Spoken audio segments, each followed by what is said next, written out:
2ஆம் நாள் ஆயிற்று.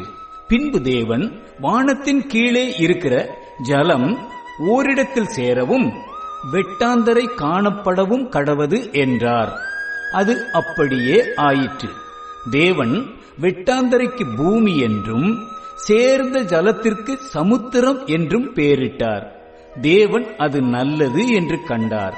அப்பொழுது தேவன் பூமியானது புல்லையும் விதையை பிறப்பிக்கும் பூண்டுகளையும் பூமியின் மேல் தங்களில் தங்கள் விதையையுடைய கனிகளை தங்கள் தங்கள் ஜாதியின் படியே கொடுக்கும் கனிவிருட்சங்களையும் முளைப்பிக்க கடவது என்றார். அது அப்படியே ஆயிற்று. பூமியானது புல்லையும் தங்கள் தங்கள் ஜாதியின் படியே விதையை பிறப்பிக்கும் பூண்டுகளையும் அது தங்கள் தங்கள் ஜாதியின் படியே தங்களில் தங்கள் விதையையுடைய கனிகளை கொடுக்கும் விருட்சங்களையும் முளைப்பித்தது. தேவன் அது நல்லது என்று கண்டார்.